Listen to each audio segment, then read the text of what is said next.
الحمدللہ رب العالمین والصلاة والسلام علی سید المرسلین اما بعد۔ سورہ نساء آیت نمبر 62 اور 63 میں اللہ نے عجیب بات فرمایا وَتَرَى كَثِيرًا مِّنْهُمْ يُسَارِعُونَ فِي الْإِثْمِ وَالْعُدْوَانِ وَأَكْلِهِمُ السُّحْتَ لَبِئْسَ مَا كَانُوا يَعْمَلُونَ لولا ينهاهم الربانيون والأحبار عن قولهم الإثم وأكلهم السحت لبئس ما كانوا يصنعون۔ اللہ پاک نے اس آیت میں یہ فرمایا، جس کا ترجمہ یہ ہے کہ اور تم ان میں سے اکثر کو دیکھو گے کہ وہ گناہ اور ظلم اور حرام کھانے پر دوڑتے ہیں۔ کیسے برے کام ہیں جو وہ کر رہے ہیں۔ ان کے مشائخ اور علماء ان کو کیوں نہیں روکتے گناہ کی بات کہنے سے اور حرام کھانے سے؟ کیسے برے کام ہیں جو وہ کر رہے ہیں۔ یہود کے خواص میں دو قسم کے لوگ تھے، ایک ربی جن کو آج کی زبان میں پیر کہتے ہیں، دوسرے احبار جو علماء و فقہا۔ دونوں قسم کے لوگ اگرچہ دین ہی کو اپنا صبح و شام کا مشغلہ بنائے ہوئے تھے، دین کے نام پر ان کی قیادت قائم تھی اور دین ہی کے نام پر ان کو بڑی بڑی رقمیں ملتی تھیں، مگر ان کی قیادت و مقبولیت کا راز عوام پسند دین کی نمائندگی تھی، نہ کہ اللہ پسند دین کی نمائندگی۔ ان کا بولنا اور ان کا چلنا بظاہر دین کے لیے تھا، مگر حقیقتاً وہ ایک قسم کی دنیا داری تھی، یا یوں کہیے کہ سوداگری تھی، جو دین کے نام پر جاری تھی۔ وہ دین کے نام پر لوگوں کو وہی چیز دے رہے تھے جن کو وہ دین کے بغیر اپنے لیے پسند کیے ہوئے تھے۔ اللہ کا پسندیدہ دین یہ ہے کہ اس کی منع کی ہوئی ہر چیز سے بچے، اس کی زبان گناہ کے کلمات نہ بولے، حرام سے پوری طرح بچے، جن لوگوں سے معاملہ پیش آئے ان کے ساتھ انصاف کرے، ظلم سے بچے۔ لیکن آدمی کا نفس ہمیشہ اسے دنیا پرستی کے راستے پر ڈال دیتا ہے۔ وہ ایسی زندگی گزارنا چاہتا ہے جس میں اسے صحیح اور غلط نہ دیکھنا ہو، بلکہ صرف اپنے فائدوں اور مصلحتوں کو دیکھنا ہو۔ یہود کے عوام اسی حالت پر تھے۔ اب ان کے خواص کا کام یہ تھا کہ ان کو اس سے روکتے، مگر ان کے علماء اور پیر نے عوام سے خاموش مفاہمت کر لیا تھا۔ وہ عوام کے درمیان ایسا دین تقسیم کرنے لگے جس میں اپنی حقیقی زندگی کو بدلے بغیر کامیابی کی ضمانت ہو اور بڑے بڑے درجات طے ہوتے ہوں۔ یہ علماء اپنے عوام کی حقیقی زندگیوں کو نہ چھیڑتے، البتہ ان کو قوم یہود کے فضیلت کے جھوٹے قصے سناتے، ان کے قومی ہنگاموں کو دین کے رنگ میں بیان کرتے، رسمی قسم کے اعمال دہرا دینے پر یہ بشارت دیتے کہ ان کے ذریعے سے ان کے لیے جنت کے محل تعمیر ہو رہے ہیں۔ اللہ کے نزدیک یہ بہت ہی برا کام ہے کہ لوگوں کے بیچ ایسا دین تقسیم کیا جائے جس میں حقیقی عملی زندگی کو بدلنا نہ ہو، البتہ کچھ نمائشی چیزوں کا اہتمام کر کے جنت کی ضمانت مل جائے۔ اللہ کے رسول نے فرمایا تھا، بگاڑ کی جو صورتیں یہود و نصارہ میں تھیں وہ سب میری امت میں پائی جائے گی۔ متفق علیہ، یعنی بخاری و مسلم میں یہ حدیث موجود ہے۔ یہ یہود کا پیٹرن آج بہت افسوس کے ساتھ یہ کہنا پڑ رہا ہے کہ مسلمانوں کے اندر ہو بہو فوٹو کاپی کی طرح سب موجود ہے۔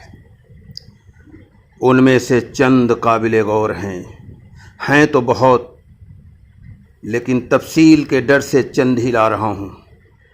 سورہ مائدہ آیت نمبر 2 میں اللہ نے فرمایا وَلَا يَجْرِمَنَّكُمْ سَنَانُ قَوْمٍ أَن صَدُّوكُمْ عَنِ الْمَسْجِدِ الْحَرَامِ أَن تَعْتَدُوا، اور ایسا نہ ہو کہ یہ گروہ کی دشمنی جس نے تمہارے لیے عزت والے گھر کا راستہ بند کر دیا تھا تمہیں اس بات پر ابھار دے کہ تم ان پر زیادتی کرنے لگو۔ اس آیت کی روشنی میں اگر ہمارے رہنما عمل کرتے تو آج یہ ذلت کا دن نہ دیکھنا پڑتا۔ ہمارے رسول طاقت میں ہونے کے باوجود دشمن سے صلح کر کے کعبے کا طواف کیے بغیر واپس ہو گئے، جبکہ قرآن بتا رہا ہے سورہ فتح آیت نمبر 22 میں وَلَوْ قَاتَلَكُمُ الَّذِينَ كَفَرُوا لَوَلُّوا الْأَدْبَارَ ثُمَّ لَا يَجِدُونَ وَلِيًّا وَلَا نَصِيرًا، جس کا ترجمہ یہ ہے کہ اگر یہ منکر لوگ تم سے لڑتے تو ضرور پیٹ پھیر کر بھاگتے، پھر وہ نہ پاتے کوئی حمایتی اور مددگار۔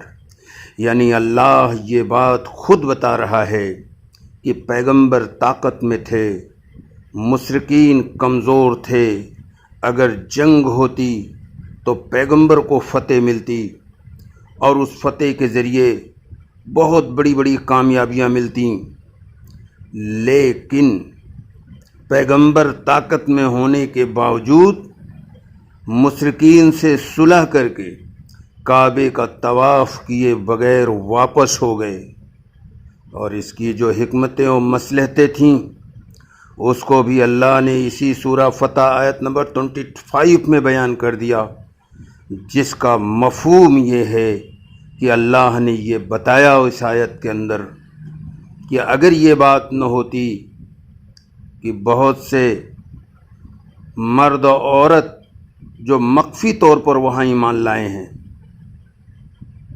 اگر جنگ ہوتی تو وہ جو مخفی ایمان والے اور ایمان والیاں وہاں تھیں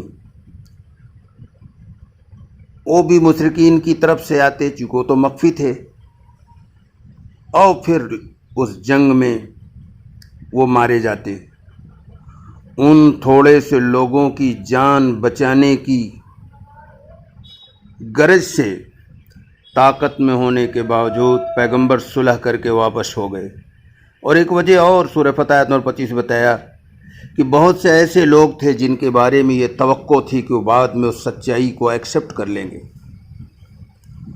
ان دو وجہوں سے، یعنی کچھ لوگوں کی جان بچانے کے لیے اور کچھ لوگوں کے سچائی کی طرف آنے کے امکان کی وجہ سے طاقت میں ہونے کے باوجود صلح کر لیے۔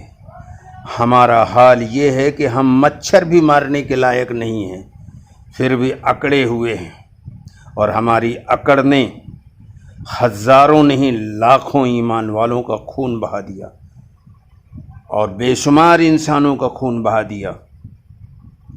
آخر یہ کون سا دین ہے؟ اس کی تفصیل میں نہیں جانا چاہتا۔ دوسری چیز بھی آپ کو بتا دوں، ہمارے رہنماؤں نے فخر کے ساتھ سینکڑوں سال تک نفرت پھیلاتے رہے، خاص طور سے انگریزوں کی نفرت، جبکہ دین اسلام میں کسی کی بھی نفرت کی گنجائش نہیں ہے۔ کسی شاعر نے کہا ہے کہ پیار سے دل کو جیتنے والے نفرت کے اظہار میں گم ہیں۔ ہمارے رسول کا یہ حال ہے کہ نفرت مٹانے کے لیے کافروں کو بھی دولت دیا کرتے تھے۔ ایک کافر جس کا نام صفوان بن امیہ ہے، جس کو حنین کے موقع پر اونٹ اور بکری سے بھری ہوئی وادی سب اس کافر کو دے دیا بطور انعام، جس کے نتیجے میں اس کی نفرت محبت میں بدل گئی۔ قرآن بتا رہا ہے کہ ہمارے نبی غیر مسلم کی محبت میں رویا کرتے تھے۔ سورہ توبہ آیت نمبر 60 میں غیر مسلم بھائیوں کے دل میں جگہ بنانے کے لیے زکوٰۃ کی رقم دینے کا حکم دیا۔ ساری دنیا کا اتفاق ہے کہ دولت وہ چیز ہے جس کو بھی دو گے وہ آپ کا دوست ہو جائے گا۔ اگر ہمارے رہبر ایسا کرتے تو ساری دنیا کی فلمیں مل کر محبت کو نفرت میں کنورٹ نہ کر پاتے۔ قصور ہمارا ہے، مجرم ہم ہیں۔ آج ہمارا حال یہ ہے کہ عوام کو اللہ سے جوڑنے کے بجائے اپنی ذات سے جوڑنے کے لیے جھوٹے خواب اور جھوٹے قصے کہانیاں سنا کر جنت کی خوشخبری دی جا رہی ہے۔ میں ثبوت کے ساتھ بتا سکتا ہوں، بات طویل ہو جائے گی، صرف ایک پر اکتفا کروں گا۔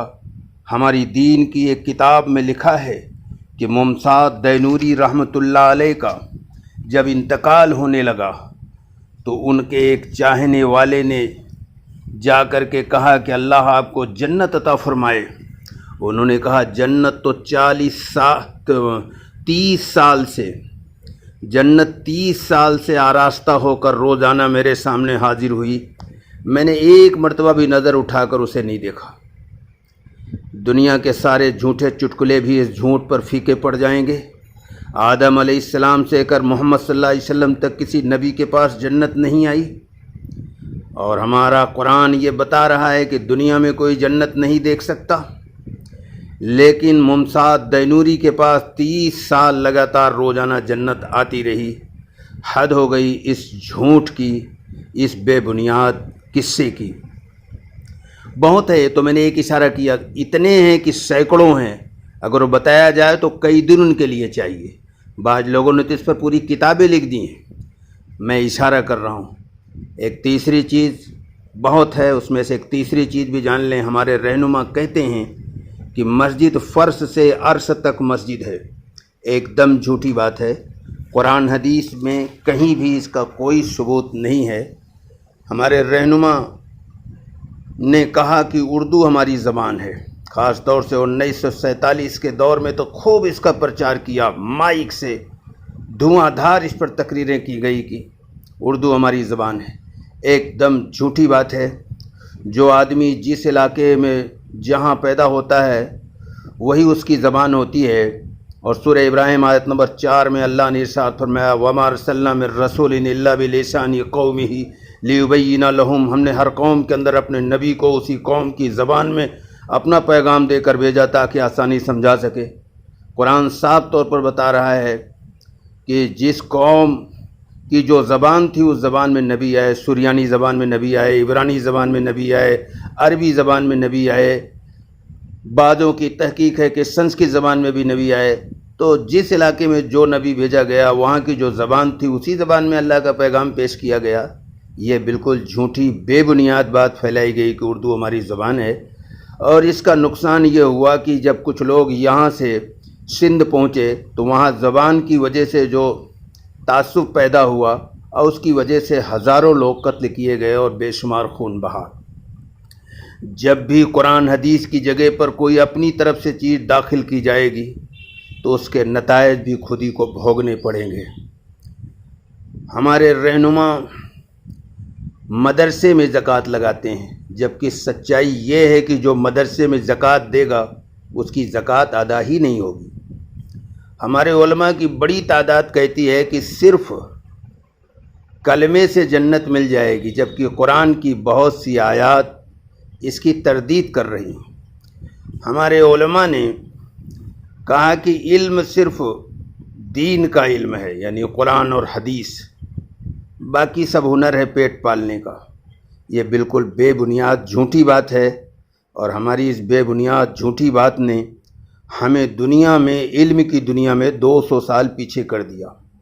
قرآن کہتا ہے وَعَلَّمَ آدَمَ الْأَسْمَاءَ كُلَّهَا، اللہ نے آدم کو تمام اشیاء کا علم دیا، تمام چیزوں کا علم دیا، تمام نباتات کا، جمادات کا، سب کا علم دیا۔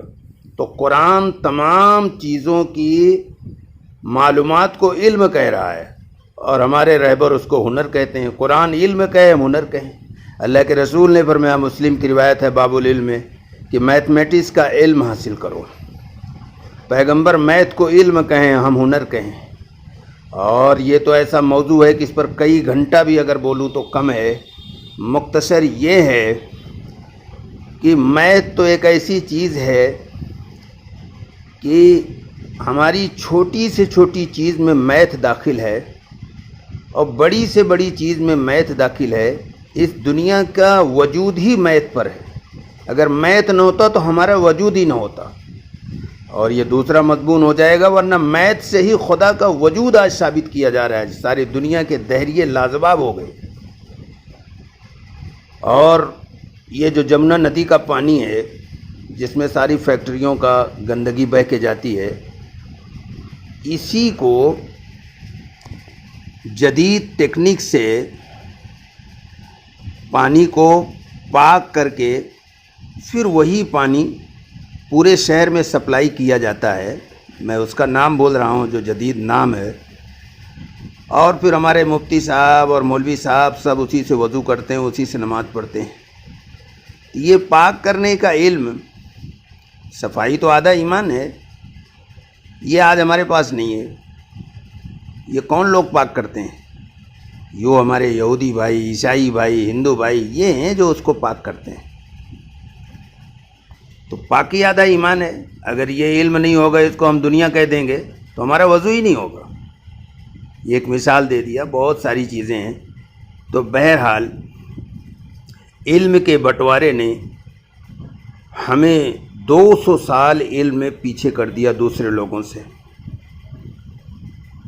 بس اسی پر اکتفا کرتا ہوں۔ اللہ امت کو سمجھ عطا فرمائے اور یہودیوں کے پیٹرن سے ہمیں نجات دے، ہمیں دین کے سمجھ کر کے اس کو اپنانے کی توفیق عطا فرمائے۔ اور حقیقی دین، بڑی عجیب بات کہہ دوں جو مولانا محمود رحمۃ اللہ علیہ مالٹا کی جیل سے نکلنے کے بعد کہا تھا، حقیقی دین ہماری زندگی میں تبھی آئے گا جب ہماری عوام اور ہمارے خواص اللہ کی کتاب جس کا نام قرآن ہے اس کو سمجھیں، براہ راست اس کو سمجھیں۔ سمجھنے کے بعد ہی حقیقی دین آئے گا۔ آج قرآن سے رہنمائی لینا چھوڑ دیا گیا، جس کے نتیجے میں یہ تمام فضولیات دین کے نام سے داخل ہو گئیں۔ جب قرآن سے ہم رہنمائی لیں گے تو ساری فضولیات سے نجات مل جائے گی، اور حقیقی دین اللہ ہمیں عطا کر دے گا، اور حقیقی دین سے ہی ہمیں دنیا میں بھی عزت ملے گی اور آخرت میں ہمیں جنت ملے گی۔ اللہ ہم سب کو عمل کی توفیق عطا فرمائے۔ وما علینا الا البلاغ۔